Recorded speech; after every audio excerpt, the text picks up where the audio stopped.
আমরা অনেকেই ইসলাম ও আরবীয় লেবাসকে সমার্থক বিষয় মনে করি। টুপি, পাগড়ি, জোব্বা, আলখেল্লা ইত্যাদিকে রাসূলের সুন্নত মনে করি এবং এগুলোকেই একজন মানুষের মুসলমানিত্বের প্রধান মাপকাঠি বলে নির্ধারণ করি। কিন্তু আসলে কি এ ধারণা সঠিক? আজকের ভিডিওতে সেটাই জানার চেষ্টা করব ইনশাআল্লাহ। আশা করি ভিডিওটা শেষ পর্যন্ত দেখবেন। ছোটবেলা থেকে আমরা শুনে আসছি টুপি, পাগড়ি, জোব্বা ইত্যাদি হলো রাসূলের সুন্নত। কেননা রাসূল সাল্লাল্লাহু আলাইহি ওয়াসাল্লাম পাগড়ি পরতেন, জোব্বা পরতেন ইত্যাদি। আচ্ছা ভাই, জোব্বা পাগড়ি কি রাসূল সাল্লাল্লাহু আলাইহি ওয়াসাল্লাম একাই পরতেন? কাফের মুশরিকরা পরতো না? আবু জাহেলরা পরতো না? জোব্বা পাগড়ি যেহেতু আরবের পোশাক, তাই আরবে জন্ম নেওয়া ইহুদি, খ্রিস্টান, পৌত্তলিক সকলেই তো জোব্বা পাগড়ি পরতো। রাসূল সাল্লাল্লাহু আলাইহি ওয়াসাল্লাম নবুয়ত লাভের আগে থেকে জোব্বা পাগড়ি পরতেন। আপনি বদরের যুদ্ধের ইতিহাস পড়ে দেখুন, উহুদ যুদ্ধের ইতিহাস পড়ে দেখুন, দেখবেন কাফের মুশরিকরা যে ধরনের আরবীয় পোশাক পরে যুদ্ধের ময়দানে এসেছিল, সাহাবীরাও একই ধরনের আরবীয় পোশাক পরে যুদ্ধের ময়দানে এসেছিলেন। মুসলমান হবার কারণে সাহাবীরা ভিন্ন পোশাক পরেছেন এমন কিছু কিন্তু ঘটে নাই। তাহলে পোশাক আশাক কি রাসূলের সুন্নত হতে পারে? ভাই, সুন্নত মানে কি সেটা আগে বুঝতে হবে। সুন্নাহ শব্দের অর্থ হচ্ছে রীতি, নীতি, কর্মপদ্ধতি। অর্থাৎ রাসূল সাল্লাল্লাহু আলাইহি ওয়াসাল্লাম আল্লাহর দেওয়া জীবন ব্যবস্থাকে প্রতিষ্ঠা করতে গিয়ে যেসব রীতি, নীতি, পদ্ধতি অবলম্বন করেছেন সেগুলো হলো আমাদের জন্য রাসূলের সুন্নাহ। যেমন তিনি দিন প্রতিষ্ঠার জন্য সারাটা জীবন জেহাদ ও কেতাল চালিয়ে গেছেন। মাত্র 9 বছরে 78টা যুদ্ধ করেছেন। সুতরাং এই জেহাদ ও কেতাল হলো রাসূলের সুন্নাহ, যে ব্যাপারে আল্লাহ রাসূল বলেছেন যে আমার সুন্নাহ ছেড়ে দিল সে আমার কেউ নয়। কিন্তু বর্তমানে আমরা সেই সুন্নাহ ছেড়ে দিয়ে টুপি, পাগড়ি, জোব্বাকে সুন্নাহ মনে করছি। না ভাই, আরবীয় লেবাস কারো মুসলমানিত্বের মাপকাঠি নয়। কোন জাতি মোমেন কিনা তা চেনার উপায় হলো তারা একমাত্র আল্লাহকে হুকুমদাতা হিসেবে স্বীকার করে কিনা। মুসলিম কিনা তা চেনার উপায় হলো আল্লাহর বিধান দিয়ে তাদের সমষ্টিগত জীবন চলে কিনা। আর উম্মতে মুহাম্মদী কিনা তা চেনার উপায় হলো আল্লাহর রাস্তায় জিহাদে নিয়োজিত থাকে কিনা। কোনোটাই পোশাক আশাকের বিষয় নয়। সুতরাং পোশাক দেখে কারো মুসলমানিত্ব নির্ণয়ের উপায় নাই। এই যে অনেকে মাঝে মাঝে বলে থাকে তোমার 3.5 হাত শরীরেই তো মিয়া ইসলাম প্রতিষ্ঠিত নাই, এর মানে তারা লেবাসকেই ইসলামের পরিচয় মনে করে। অথচ ইসলাম হলো একটা জীবন ব্যবস্থা। যেমন পুঁজিবাদী গণতন্ত্র একটা জীবন ব্যবস্থা, সমাজতন্ত্র একটা জীবন ব্যবস্থা, তেমনি ইসলামও একটা জীবন ব্যবস্থা। কেউ যদি বলে তোমার 3.5 হাত শরীরেই তো সমাজতন্ত্র নাই, কথাটা কি হাস্যকর হয় না? তেমনি কেউ যদি বলে তোমার 3.5 হাত শরীরেই তো গণতন্ত্র নাই, কেমন শোনায় বলুন তো? ইসলামের ক্ষেত্রেও বিষয়টা তেমনই। প্রশ্ন আসতে পারে তাহলে কি ইসলামের লেবাসের কোনো জায়গাই নাই? না, সেটা কিন্তু আমি বলছি না।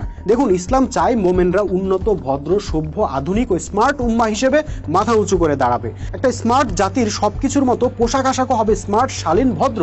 সেজন্য আল্লাহ কোরআনে কিছু ড্রেস কোডও নির্ধারণ করে দিয়েছেন। কিন্তু ওই ড্রেস কোড অনুসরণ করার জন্য আপনাকে আরবীয় জোব্বাই পরতে হবে এমন কোনো বাধ্যবাধকতা নেই।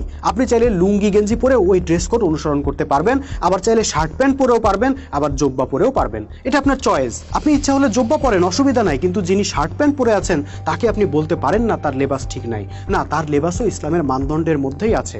আল্লাহ রাসূল যদি আরবে জন্মগ্রহণ না করে জাপানে জন্মগ্রহণ করতেন, আপনার কি মনে হয় তিনি আরবের পোশাক পরতেন নাকি জাপানের পোশাক পরতেন? অনেকে মনে করেন ইসলামী নেতা একমাত্র তারাই হতে পারবেন যারা আরবীয় লেবাস পরেন। এটা সাংঘাতিক ভুল ধারণা। কোরআন হাদিসের কোথাও আমি এমন কোনো শর্ত পাইনি, বাবার কথাও না। কারণ পোশাকের মধ্যে লিডারশিপের কিছু নাই। একটা জাতিকে নেতৃত্ব দেওয়ার জন্য কি লাগে? চরিত্র লাগে, সাহস লাগে, নেতৃত্বের গুণাবলী লাগে, কুরবানি দেওয়ার মানসিকতা লাগে, ডেডিকেশন লাগে ইত্যাদি। ভাই, আরবীয় লেবাস পরলেই যদি নেতৃত্বের গুণাবলী চলে আসতো তাহলে আজকের আরব শেখদেরকে ইসরায়েলের কাছে বেইজ্জতি হইতে হতো না। এখন প্রশ্ন হলো তাহলে কি আরবীয় লেবাসের কোনোই মাহাত্ম্য নাই? আছে।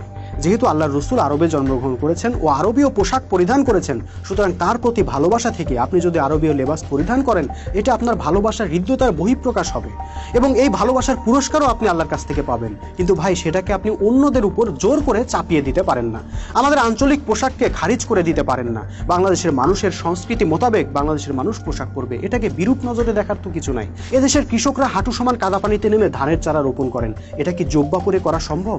না, সম্ভব নয়। তারা একটা গেঞ্জি পরে আর লুঙ্গি পরে সেই লুঙ্গিটাকে কাঁচা মেরে কাদা পানিতে নেমে কাজ করেন। তাদের সাথে টুপি থাকে না, থাকে একটা গামছা। সেই গামছা কখনো মাথায় বেঁধে রোদ থেকে বাঁচার চেষ্টা করেন, আবার কখনো ওই গামছা দিয়ে ঘাম মুছেন। সেই গামছা মাটিতে বিছিয়ে কিছুক্ষণ বিশ্রামও নেন। এখানে সাদা ধবধবে আরবীয় জোব্বার স্থানটা কোথায়? এখানে তাদের উপরে সাদা ধবধবে আরবীয় জোব্বা চাপিয়ে দিয়ে আপনি যদি বলেন মুসলমান হতে হলে তোমাদেরকে আরবীয় জোব্বা পরতেই হবে, তাহলে বিষয়টা তো যৌক্তিক হয় না। দেখুন, আরবীয় লেবাসকে আমি কিন্তু মোটেও তুচ্ছ করছি না, কিংবা কাউকে আরবীয় লেবাস পরতে নিরুৎসাহিত করাও আমার উদ্দেশ্য নয়। আমি শুধু শুধু এটাই তুলে ধরার চেষ্টা করলাম আরবীয় লেবাস নিয়ে যেন বাড়াবাড়ি না করা হয় এবং এটা যেন অহংকারের কারণ না হয়ে দাঁড়ায়। দেখুন, অহংকারের প্রসঙ্গে একটা কথা না বললেই নয়। আরবের গরিব মানুষরা যখন ঠিকমতো পরার কাপড় জোটাতে পারতো না, অর্ধ উলঙ্গ হয়ে থাকতে বাধ্য হতো, তখন ধনীরা লম্বা লম্বা জোব্বা পরে ঘুরে বেড়াতো। তাদের পোশাকের একটা অংশ মাটিতে লেপ্টে থাকতো, আর এই লম্বা পোশাক নিয়ে তারা গর্ব করে বেড়াতো। তখন আল্লাহ রসুল পরিষ্কার করে বলে দিলেন, কেউ যদি অহংকার বশত টাকনুর নিচ পর্যন্ত পোশাক ঝুলিয়ে রাখে তাহলে জাহান্নামের আগুনে পড়বে। আবু বকর রাদিয়াল্লাহু আনহু বললেন, ইয়া রাসূলুল্লাহ, আমার পোশাকও তো মাঝে মাঝে টাকনুর নিচ পর্যন্ত চলে যায়। রাসূল সাল্লাল্লাহু আলাইহি ওয়াসাল্লাম বললেন, আবু বকর, তুমি তো আর অহংকার করে ওইটা করো না। এ থেকে বোঝা যায় পোশাক আশাক নিয়ে অহংকার করার কিছু নাই। আমরা অনেককেই দেখতে পাই যারা আরবীয় জোব্বা পরে হয়তো পয়সার অহংকার করেন না, কিন্তু আমলের অহংকার করেন। নিজেদেরকে খাঁটি মুসলমান বলে মনে করেন আর সাধারণ পোশাক পরা মানুষদেরকে তুচ্ছ তাচ্ছিল্য করেন। তাদের 3.5 হাত শরীরে ইসলাম নাই, তাদেরকে প্যান্ট খুলে না দেখলে মুসলমান কিনা বোঝা যাবে না, ইত্যাদি ব্যঙ্গাত্মক কথাবার্তা বলেন।